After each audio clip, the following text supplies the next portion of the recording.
recent trip to Japan, naghanap kami ng masarap na souffle pancakes. Yung fluffy pancakes na when you eat it, it's like you're eating chiffon cake or braso de Mercedes. So sabi ng mga kapatid ko, i-recreate mo yan. Challenge nila ako, ha? And today, I'm accepting the challenge. So, gumawa tayo ng Japanese souffle pancakes or pwedeng tawagin na lang souffle pancakes.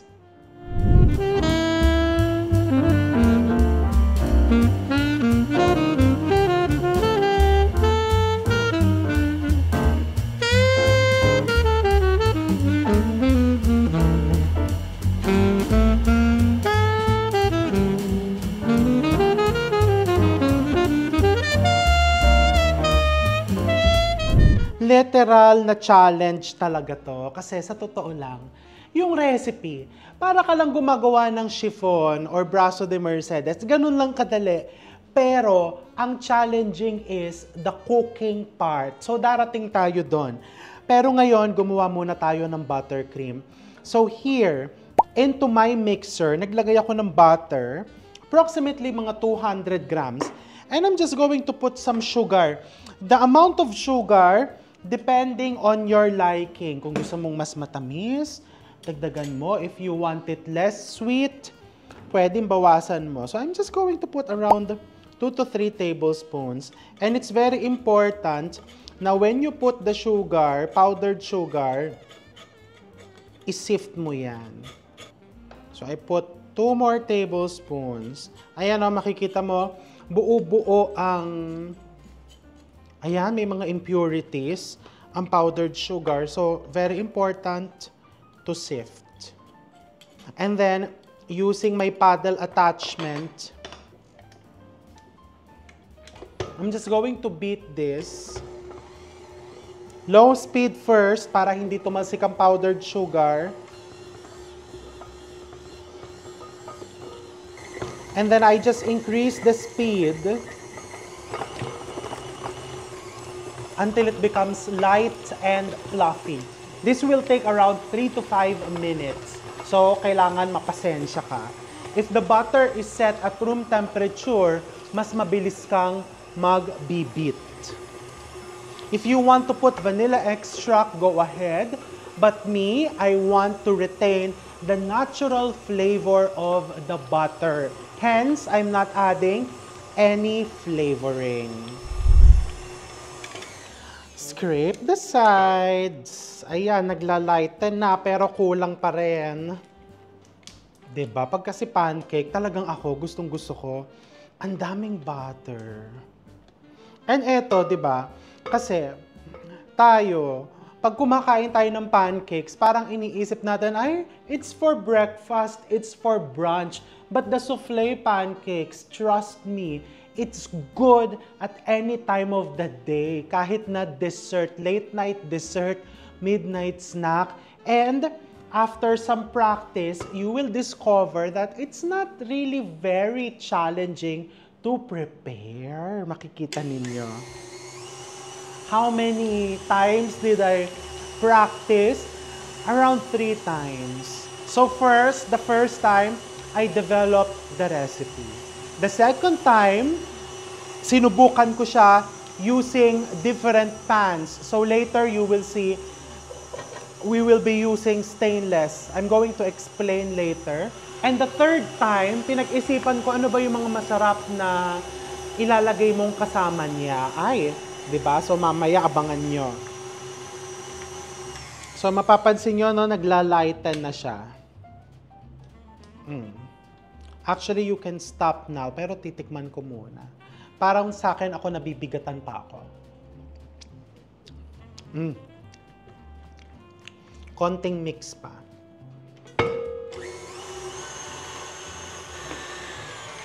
Okay. I think I'm gonna stop now. Kasi pag naman masyadong mahangin, parang whipped cream na yung pinapahid mo. Gusto mo din yung maramdaman mo na butter siya. Okay. Ayan o, nice, soft. and fluffy. So I'm going to transfer this into a clean bowl.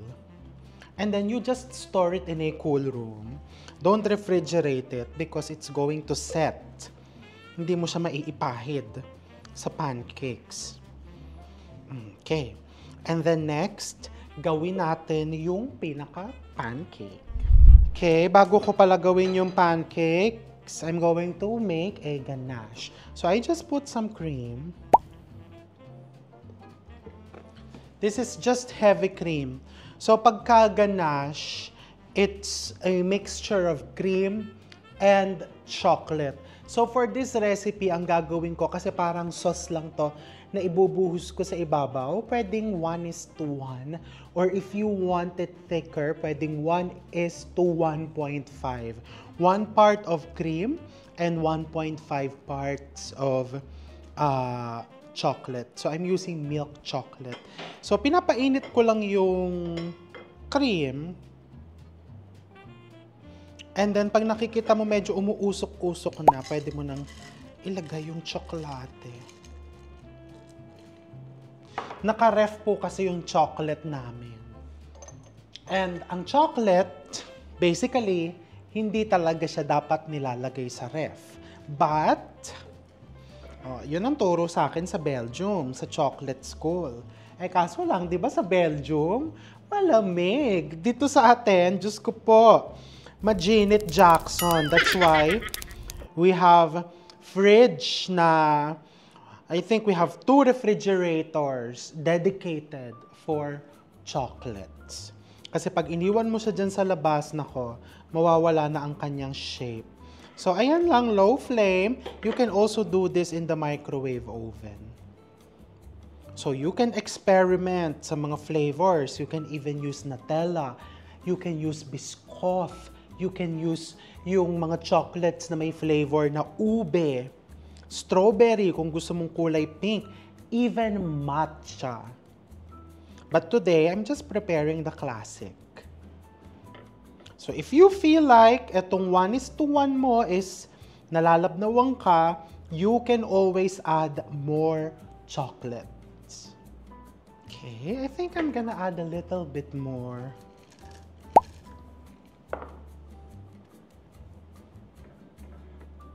And then what I'm going to do, oops, nagtapon pa ako. What I'm going to do is, I'm going to take this out from the flame and then just leave it there. Kasi ang tsokolate po, tuloy-tuloy po ang pagtunaw niyan. Actually, at body temperature, matutunaw ang chocolate. Ipatong ko yan dito, hintayin ko yan, malulusaw yan sa init ng katawan ko. No? So, if I leave it there, tuloy-tuloy ang pagtunaw niyan. Because if you overheat the chocolate, maglalasang sunog and magbubuo-buo siya. Pwedeng mawala yung pagiging smooth ng tsokolate natin. So, I'm going to wipe this and simulan na natin yung pancakes. Okay, simulan na natin yung ating pancake batter. So, first, I have here cake flour. It's important that you use cake flour kasi you want a type of flour that is light because you want to achieve a very light and fluffy finished product. In the absence of cake flour, you can always use all-purpose. If you need 1 cup of cake flour, what you can do is to prepare 1 cup of all-purpose flour and then remove 2 tablespoons, replace with the same amount of cornstarch. Okay, clear, ha? So again, if you don't have cake flour, using the same amount for every cup of all-purpose flour, remove 2 tablespoons and replace with 2 tablespoons of cornstarch. You mix it and there you have cake flour. Ganun lang kasimple. Okay? Kasi ang cornstarch walang gluten. So mas nagiging light yung consistency niya and ang finished product mo mas magiging fluffy. Okay? Pero, maski ako parang nalito doon sa pinagsasabi ko, bumili ka na lang ng cake flour. Cake flour. This is baking powder. Tutulong to na mas mapaalsa, mas mapa-fluffy yung iyong pancake. Salt, very important para maging malinamnam yung pancake mo. You sift this. Very important that you sift because when I first tested this recipe, hindi ko sinift. Kasi yung easy pancake ko, kahit hindi mo isift. But this is not easy. Diba? Challenging nga eh. And then into this, I'm going to put, I have here egg yolks na medyo natuyot na kasi pag nagsushoot kami, malamig ang kusina. Put fresh milk. And this is vanilla essence. Pure vanilla essence. Or pure vanilla extract. Parang may nagtanong sa comment section, saan ka po bumibili ng pure vanilla extract? To be honest, nagpapabili po ako pagka may uuwi from the US. Kasi ang favorite vanilla extract brand ko na affordable is Trader Joe's. Yung Trader Joe's na vanilla extract. Correct me if I'm wrong, sa Trader Joe's, ang tagal ko na kasing huling nagpunta doon, 2019. Sa Trader Joe's, meron silang pure, meron silang imitation. Alam mo na kung saan tayo, doon tayo sa pure. Diba? So, yun yung favorite brand ko. And meron pa ako dyan kasi nagpapabili ko. Pero feeling ko wala na ata, no? Ibang brand na yung nandyan. Anong itsura? Pakita nga natin. Yung mga viewers natin na mahal ko at mahal na mahal ako, oh, may nagbigay nito eh, oh. Vanilla extract. Ay, day. Sa title pa lang, alam mong tunay na, oh, hindi natin ma-pronounce. Extract de vanille. Tama ba pronunciation? No? Pag mga ganyan, nalilito ka. Oh, eto. Talagang tunay ito kasi ang kanyang ingredients lang water, ethyl alcohol. Hindi po yan yung pang rubbing alcohol. Wala. And vanilla extract. Hoy, sa Costco. O, sa Costco to. Di ba? May nagbigay niyan. Thank you and I love you. Mga 2 years kong gagamitin yan. And then you put this into your flour mixture. Pag po kasi gumamit ka ng peking vanilla extract, parang barkada yan eh. Magpapasok ka ng imitation ng fake na isa, na kaibigan. Ang mangyayari sa barkada nyo, magkakawatak-watak kasi na-contaminate ng isang peking kaibigan. So, if you put fake vanilla extract, kahit ang butter mo pa nanggaling ng France, pagka nilagay mo yun doon, ang malalasahan mo, ang mangingibabaw, yung fake. Sa akin lang naman po yun, hindi mo ko kailangan sundin, pero based on my experience. So pagka wala akong real vanilla extract, hindi na lang po ako naglalagay. Diba? Parang, ako nga sa totoo lang, minsan may makakakita sa akin, uy, nakita kita nagkakape ka mag-isa. Parang dati, uy, nakasalubong ako, nagta-travel ako mag-isa kasi I'd rather be alone. Diba? Kaysa ang dami mong kaibigan, peke naman. Charot! Ayan, so pagka smooth na siya, see, walang lumps, start na tayo sa meringue. For the meringue, I have here egg whites. 6 egg yolks, 6 egg whites. Put it in a clean bowl. Kailangan room temperature lang yung egg whites. And I'm going to mix it over medium speed. Isa sa mga secrets yan. Huwag ka matetempt na ibibit mo siya ng high speed. Medium lang. Kasi pag high speed, ibig sabihin nun, mabilis din pumapasok yung hangin. Malalaki yung air bubbles.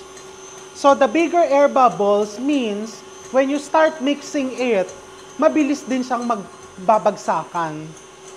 Once you notice that the bubbles, teka, na-notice ko may maliit na itim. Tatanggalin mo yan.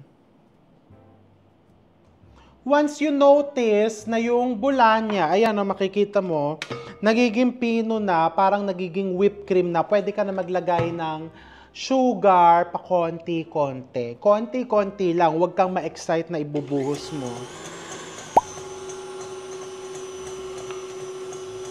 'Diba?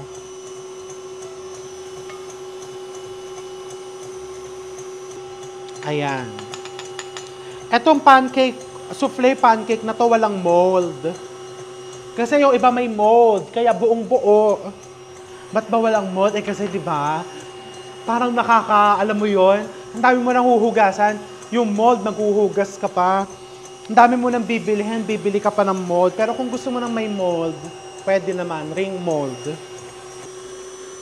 So you want to continue beating this until the mixture becomes stiff, yung tayong-tayo.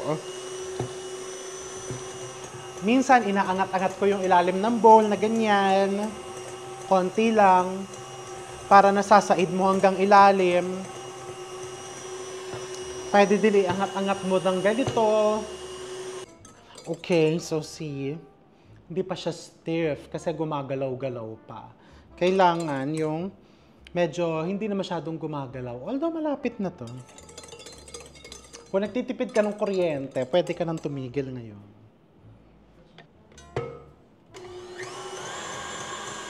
O, di ba? Hindi talaga ako tumigil. Masabi lang na hindi ako nagtitipid ng kuryente. Pero, masabi lang. O, titigil na din ako. Kasi ayan o, you can see na naiiwan na yung mark. Kahit ibaliktad mo yan ng ganyan, hindi na babagsak yan. Di ba? See, pero wag masyadong matagal. Baka bumagsak. Babalik ka ulit sa simula. The next part is very important. Kasi, this is the part na ifo-fold mo na yung meringue mo dito sa mixture mo. But before I do this, ipipreheat ko na yung mga kawali natin. So I have here 2 pieces of stainless steel saucepan, kawali, na kaya po ganito yan kasi pinili ko yung nalalagyan ng takip. Ipipreheat ko yan lowest flame. Kung ano po yung pinakamahinang kaya ng kalan nyo, yun po yung gawin nyo. Parang nag-i-in-in ka ng sinaing. Ayan o, tingnan mo. Ganyan pong kahina. Yung pinakamahina na kaya ng inyong kalan.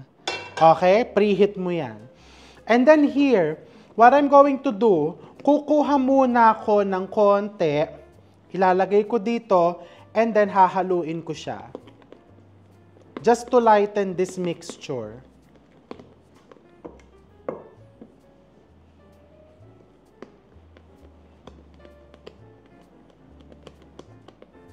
Okay?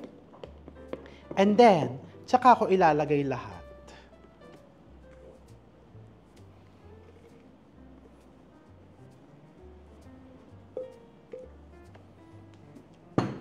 And you just gotta fold it gently. Gentle lang, hindi tayo nagmamadali dito. Okay, and then that's it. Your mixture has to be fluffy like this. And then just leave it there. Huwag mong haluin ng haluin.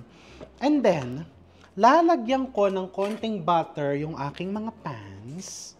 Konti lang. And I just brush it.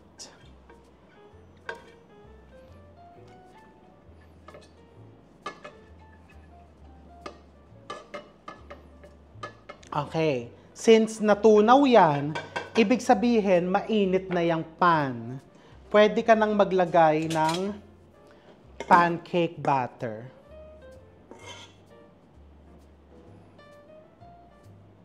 I just put mga 3 per pan.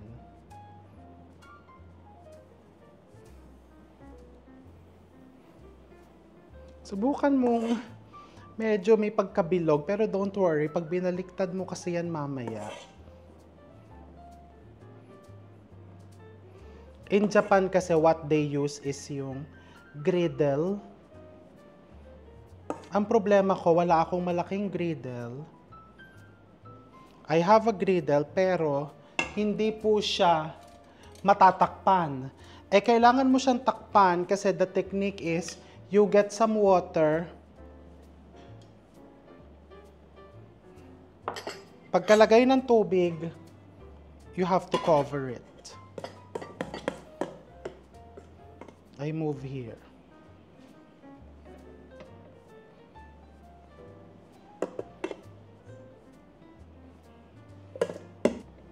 Nakita nyo kung gaano siyang ka-fluffy. And then a little bit of water. And then you have to cover it. Okay. Mga dear, it would take 3 to 4 minutes per side. Medyo matagal-tagal po talaga. Okay? And just to show you, kasi baka sabihin nyo, nako, pinag-iintay lang kami. Gagawa tayo ng isa dito na malakas ang apoy or medium flame lang. O kahit yung low flame. Ayan, makikita nyo yung kalan ko. Pag sinet ko siya into low, ganyan po ang itsura. Tinapat ko sa low. Pero itong low na ginawa ko dito sa dalawang to, yung talagang minanual ko na pinaka mahina. Di ba ganun sa mga kalan, yung namamanual mo na sobrang hina pagka nag-i-in ka ng sinaing mo. Okay, so ito, medyo medium flame. Ang mangyayari po sa kanya is ganito. Kuha tayo ng isa kasi na pala akong malaking kawali.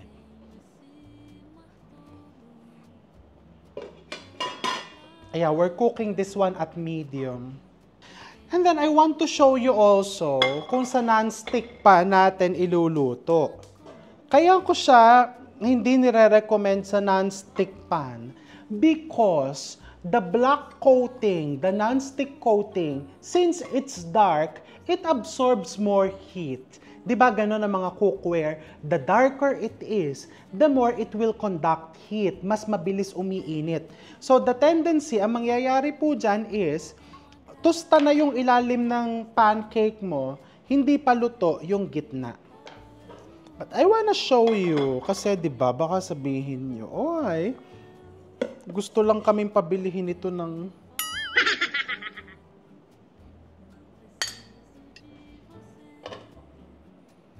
Okay, baka pwede na natin ibaliktad to. Look, how nice. So ito yung sinasabi ko, kung medyo nagdikit sila, mapaghihiwalay mo yan. Kailangan mo ng ganito, yung parang pangbaliktad ng burger. Para mabaliktad mo. This one, mukhang hindi pa siya masyadong luto. So, takpan ko ulit. Kasi nakita mo, di ba, nung ginalaw ko, basa-basa pa. I'm going to put a little bit more water.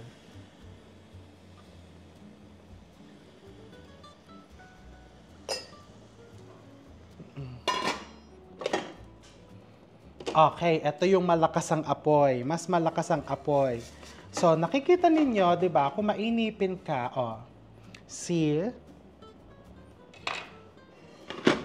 Umalsa din siya, pero maya-maya po, babagsak po yan. Ganun pong kainit ang apoy. Pero makikita mo, hindi po malakas ang apoy niyan. Pero hindi din siya yung sobrang hina. Yung non-stick, makikita mo din, mas mabilis siyang nagsisizzle. Because as mentioned, the darker the pan, the more it absorbs heat.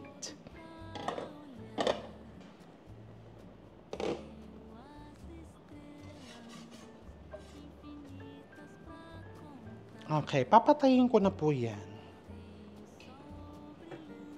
Eto, tignan natin kung pwede na natin ibaliktad yung isa to show you.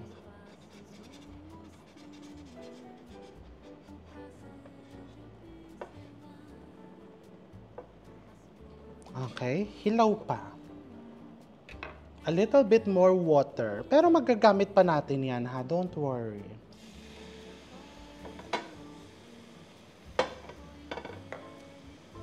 So, nakita nyo. Una natin nilagay ito, pero yon tusta na this one maputla pa.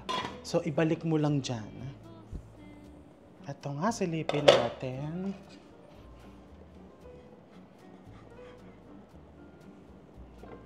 Eto mukhang maganda-ganda to kasi mahina-hina yung apoy ko doon. Ano ba itong napasok ko today? Is this an experiment o recipe video? Okay, baliktad na natin itong isa. Nice. O, diba? I told you. It's quite challenging. Pero kung mas malaki yung stainless mong kawali, push. Gantong kulay lang po ang gusto mo. You don't want it like that. Water. And then cover it again. Which means, eto, pwede ko nang baliktarin. Parang feeling ko medyo napalaki ang ano ko dito. So medyo mahihirapan ako magbaliktad. Pero wala namang madali sa buhay. I remember, nung nandun kami sa, panoorin niyo yung Tokyo vlog namin. Diyos ko, si Dayan nagre-reklamo na siya kasi ang tagal ng pancake. Parang mga 35 minutes na po kami naghihintay. Okay, ito medyo kahilawan pa, kaya nagkaganyan. Pero hindi natin ipapakat yan para makita nyo na mahirap talaga siya, pero masarap siya. Ito perfect. Kasi mas malawak yung ilalim nito. So, piliin mo yung pinakamalawak mong pan na flat na pwede mong takpan. Kung may griddle kayong lutoan ng hamburger, good for you. Eto nga, balikan ko to. Oh, ayan. Nasunog ko na siya. So, papatayin ko na siya. So, I showed you 2 ways. Ito makikita mo, medyo bumagsak na po siya. Kasi ang tendency, when the outside cooks first, nasunog mo na yung labas, na-overcook mo na yung labas, and the inside remains undercooked, the mixture will deflate. You will not achieve the fluffy pancakes. What's the solution? Purahin mo lang yung souffle or yung fluffy pancakes. Pancakes lang siya. Pwede mo pa din siyang iserve sa pamilya mo. Okay, ito nga, balikan natin. O, ito, di ba? Makikita mo to, fluffy. Oy, ito ha, maiisalba mo pa to. Makikita mo, pag binaliktad ko siya, maganda ang ilalim niya. Pag tinakpan natin,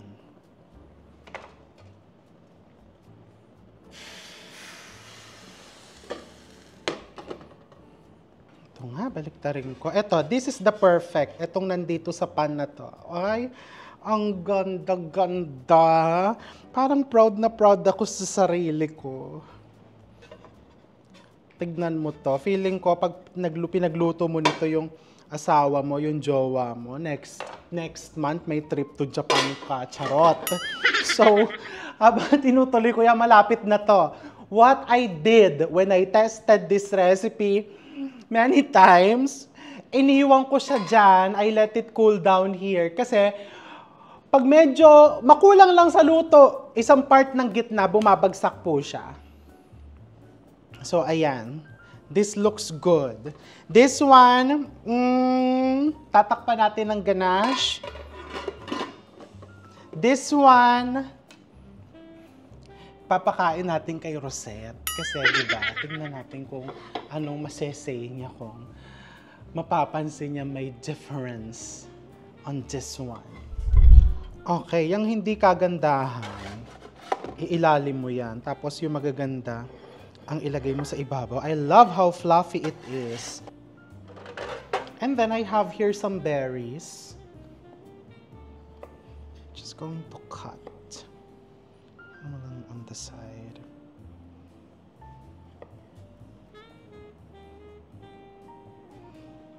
I did not pre-cut the berries kasi nag-iiba yung kanyang texture.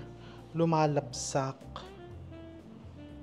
Also have here some blueberries.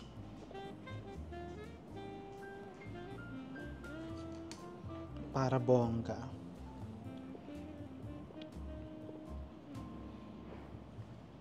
Okay? Yung isa, classic, and then yung isa, we will pour some chocolate sauce. For the classic, you want to dust it first with powdered sugar. And then, yung with chocolate sauce,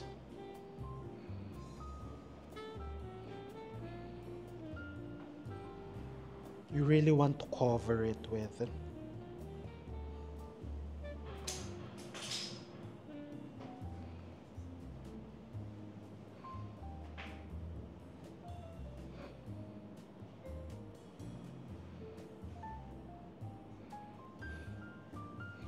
Actually, alam mo, itong nasunog, titignan natin kung mapapansin niya na sunog ito. You know, the success of your souffle pancakes, you will see it once lumalamig na siya. Hindi siya dapat basta-basta babagsak. Kailangan po na maintain niya yung pagiging fluffy niya. And very important yung mixing process. Pag kasi hindi maganda ang pagkakahalo mo, kahit naman napaka-careful mo sa pagluluto, babagsak pa din po siya. See, ito hindi naman masyadong halata. Ayan. Di ba ang ganda nito? Parang gusto ko i-dust na. Alam mo yung ang social niyan tignan. Yung parang breakfast na tig 699 pesos. And let's not forget the buttercream. Let's not forget the buttercream. Yung maski chocolate, ako nilalagyan ko din ng buttercream. Day, ang sarap. Ang sarap, day. Pero ako parang gusto ko dalawa yung buttercream. Or even 3. Kasi palagi ako humihingi ng extrang ganyan.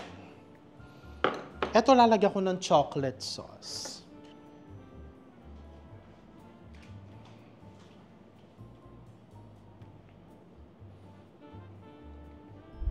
Dear, this is for you. Ginawa ko talaga yung for you. Thank you. Tikman mo akong kalasa nung ginawa natin sa Japan. Halika din. Nung binili natin in-order natin sa Japan.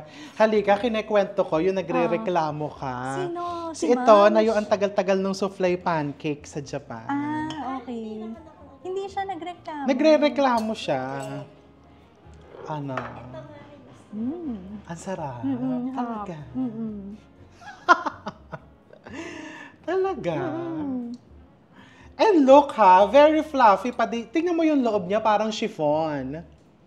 Talaga, sarap na sarap ka. Bakit? Kasi dear, yan is nasunog yan, dalawang yan. Ikaw, kumuha ka ng lalagyan mo. Eto, hiwain. Uy, tignan mo kung ganong kalambot to. Look, hinihiwa ko ha. Look, it's like mamon. Dear, kumuha ka ng ng platito mo, tumikim ka. And maple syrup, lahat ng maple syrup ko dito, bigay ng mga viewers yan. Nabalikbayan. Sunog kasi yan. Sinabi namin, papatikim namin sa'yo kung mararamdaman mo yung difference.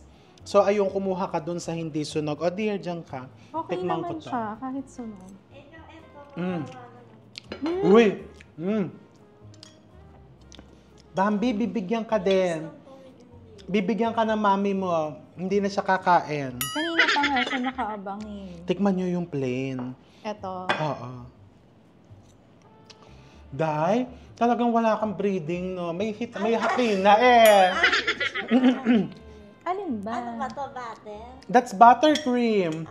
May hati na ang kinuha yung hindi talaga pwede isama sa handaan to. Ano? Fluffy ba? Katulad nung kinain natin sa Japan. So, ito talaga, fluffy. Yung isa kasi parang... Ayon. Ito yung mas fluffy, ito. Okay. Now, nakita niya yung difference. Kasi nga, Oo naman. I was explaining to the viewers na when you cook it over high flame or even just at medium flame, nauunang maluto yung labas so the inside na-undercook.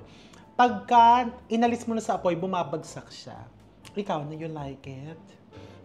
Di ba ang fluffy, no? Kasing fluffy Ni mo. Moms. Nagustuhan mo ba? O, patikimin mo ba si Bambi tsaka si Kiara? Turn around muna. Turn around. O, turn around daw. Turn around. Wow, turn around. Ikaw naman, shake. Shake, maki-shake hands ka. Shake, Shake, hands. shake. Shake, shake. Shake hands. Shake, shake, Yara. Shake, shake. Eh, bumaba ka, shake hands. Paano ka naman maaabot nung aso? Ah, shake, shake. Shake, shake. Wow. Galing. Shake hands. Good girls. Good girls, go naman. Turn around. Turn around. O, turn around. Shake hands. Shake hands. Turn around ka pa. Turn around. Turn around. Turn around ka. So, ayan. Gumawa na kayo ng souffle pancakes. Trust me, sa first or second time na gagawin niya, medyo challenging. Actually, kanina na-challenge din ako sa pagbabaliktad. But it's really worth it. Kasi talagang kakaiba yung texture, no? Compared to your usual pancake. Ito is parang dessert na talaga, hindi siya pang breakfast. And kahit malamig na, makikita mo, it's very fluffy pa rin, oh. Bonggang-bongga, di ba? So, gumawa na kayo and we'll see you soon. O, turn around. Turn around tayo. Turn around. Isa pa. Shake hands. Shake hands. O, turn around. Turn around. Turn around. Turn around, Bambi. Turn around. Turn around. Wow. Shake hands. Shake, shake. Shake hands. Shake, shake. Si Kiara, din. shake hands. Kiara, shake hands. Very good. Wow! Ang gagaling. Ang gagaling. See you. Bye. O, Bambi, say bye.